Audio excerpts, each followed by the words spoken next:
After my mother died of cancer, my father had an affair with my aunt. My aunt despised me and kicked me out of the house, but my father didn't say anything, and now he's homeless and asking for my help. My life used to be normal, or at least what I thought was normal. I grew up in a small town and had a loving family. My mother, Mary, was the heart of our home.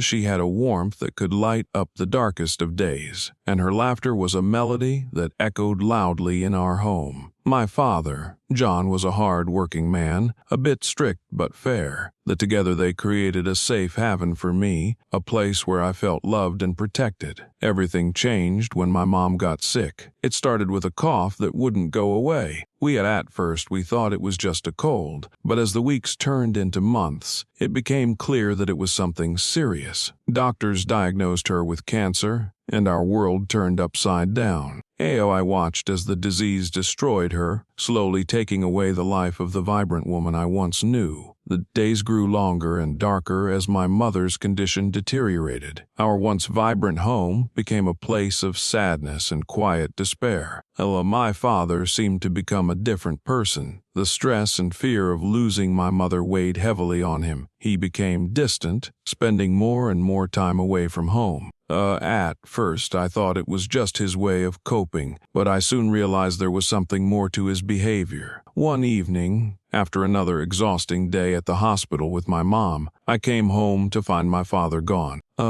This was unusual because he usually tried to be around in the evening. I waited for hours, but he did not return. The next morning, I overheard a conversation that changed my life forever. I was in the kitchen making breakfast when I heard my father's voice from the living room. He was on the phone, and his tone was soft, almost gentle. I came closer, trying to make out the words. "I miss you," he said. And I'll be there as soon as I can." My heart sank. Who was he talking to? Later that day, I found his phone and looked at his messages. What I discovered made my blood run cold. He was having an affair with my Aunt Lisa, my mother's own sister. I felt a mixture of rage and betrayal. How could he do this to my mother, to our family? The messages were full of declarations of love and longing.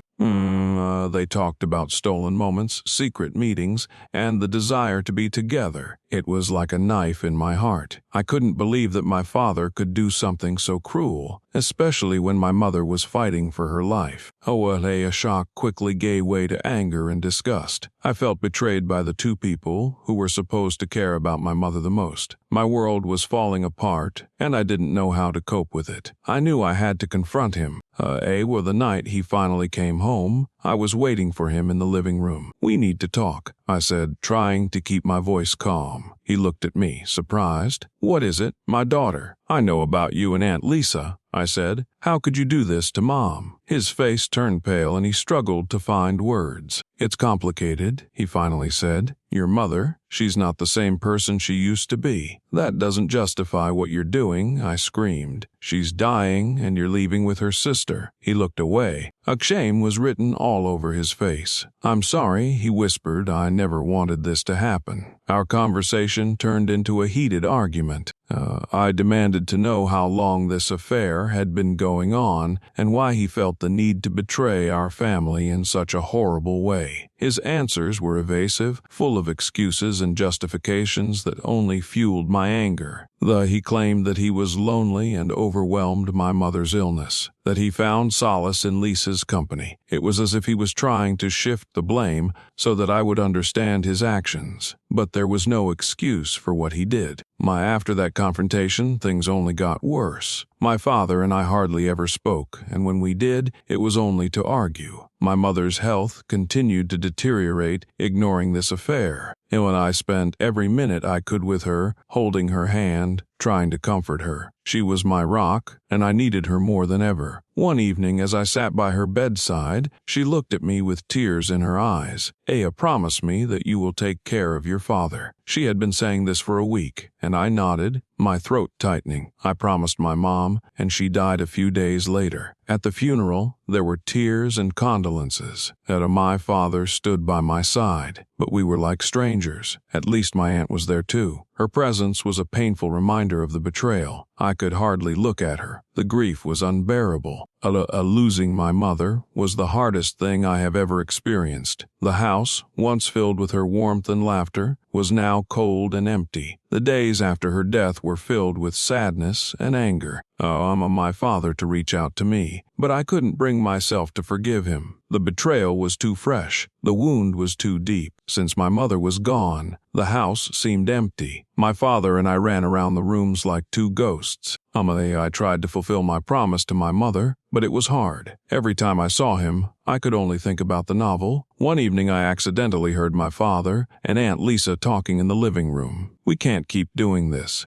My father said it was tearing the family apart. "It's too late to stop now." Lisa said we had come so far. I couldn't take it anymore. I burst into the room. My anger was boiling over. "You need to leave," I yelled at Lisa. You have done enough damage." My father tried to calm me down, but I was out of my mind. "You are not welcome here." Lisa looked at me with cold eyes. "You can't tell me what to do." She said it was between me and your father. Her words cut deep. It was clear that she had no intention of leaving and that my father did not want to force her. I felt helpless, caught in a situation over which I had no control. The anger and frustration built up inside me until I couldn't take it anymore. The tension in the house was unbearable. My father and Lisa continued their affair despite my pleas and arguments. I felt like I was losing my mind. The one night I came home and found them together in the living room, acting as if nothing had happened. It was the last straw. I packed my bags and faced my father. "I can't stay here anymore." I said,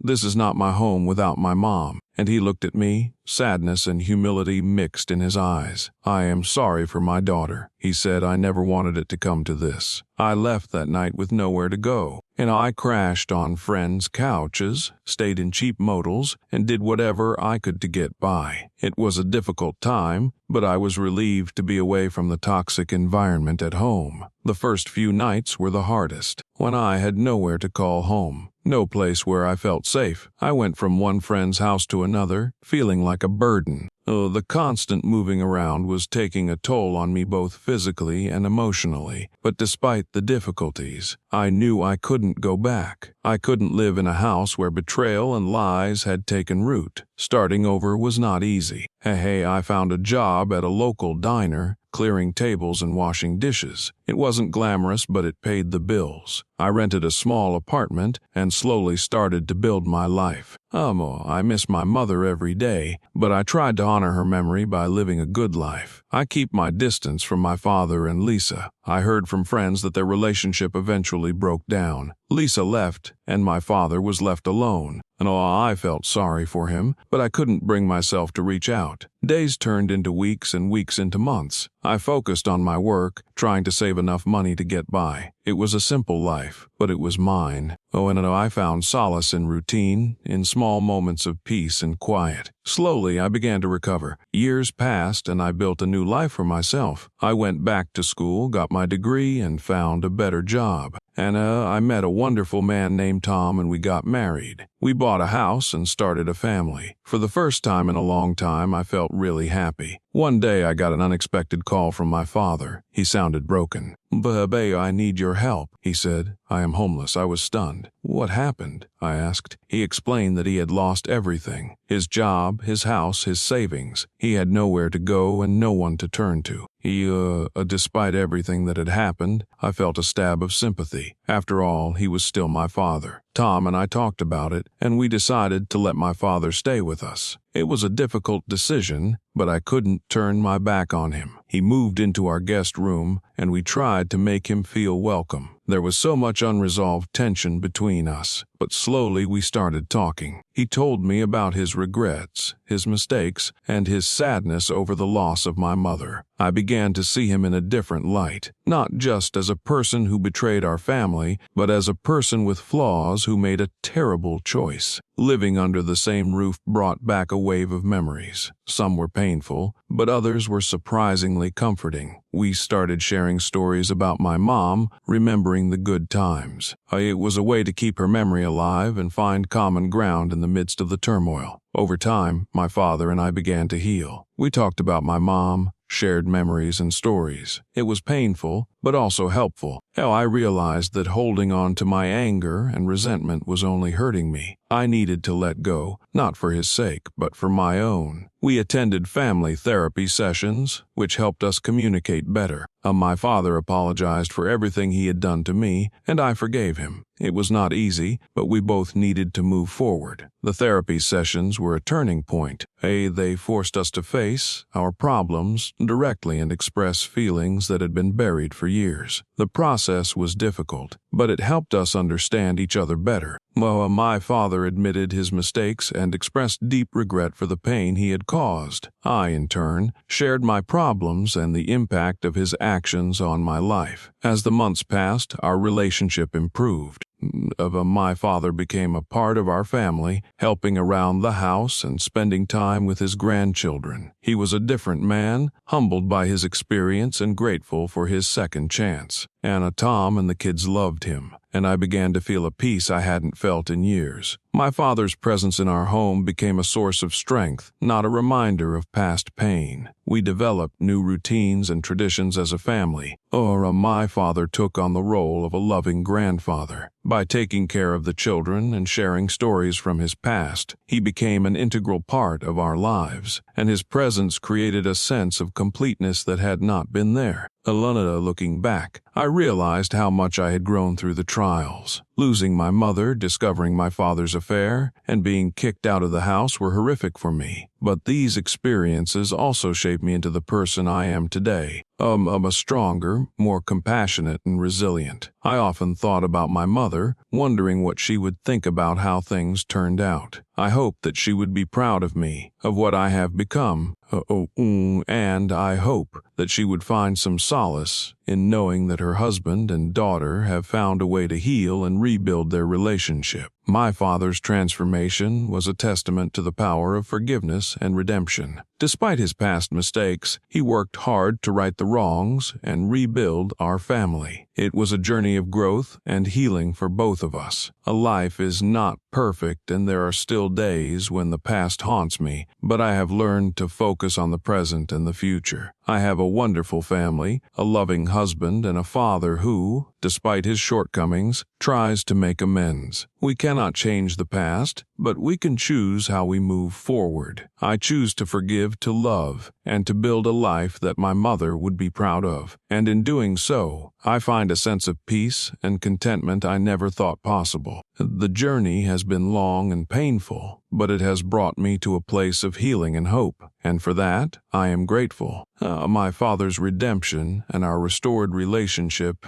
is a testament to the resilience of the human spirit and the power of forgiveness. As I stand here today and look at the life we have built together, I know my mother would be proud, and I am proud of the person I have become, proud of the family we have created, and proud of the love and forgiveness that has healed our wounds. The road ahead is still uncertain, but I face it with hope and strength. I have realized that even in the darkest times there is a light that can guide us forward, and that light is the love and forgiveness we carry in our hearts. As we continue to move forward, our family grew stronger. My father, now a beloved member of our family, played an active role in our lives. He found a new purpose in helping children and contributing to our home. The transformation in him was amazing. He was no longer the distant, restless man I had once known. He was present, involved, and genuinely invested in our family's well-being. The children adored their grandfather, and he reveled in their love and attention. As he shared stories of his childhood, teaching the lessons he learned the hard way. It was heartwarming to see the bond they created, a bond that helped heal the wounds of the past.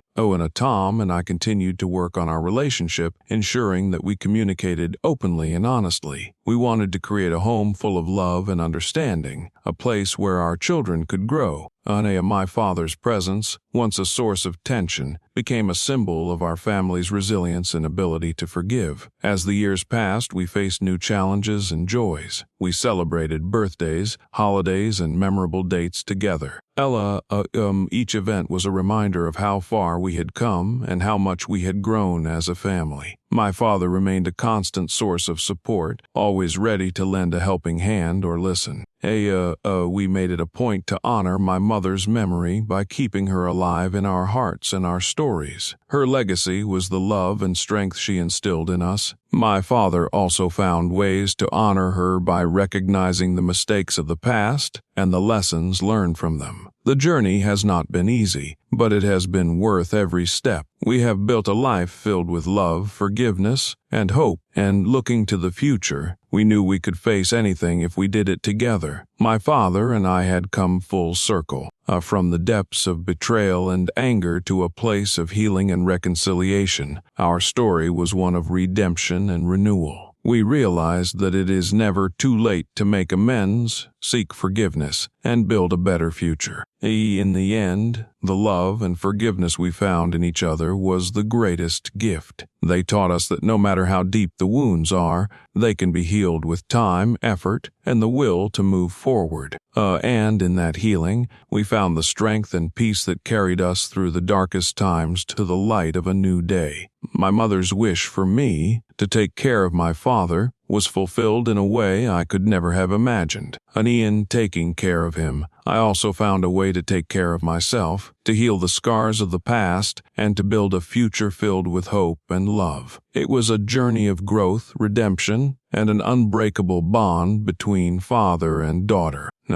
We continued to move forward, embracing the future with open hearts and minds. And as we did so, we knew that we were carrying with us the lessons of the past that would lead us to a brighter, more hopeful future. Our story was not only about pain and betrayal, but also about love, forgiveness, and the enduring power of family. In the end, we found our way back to each other, stronger and more united than ever before. And this, above all, was the greatest triumph of our journey.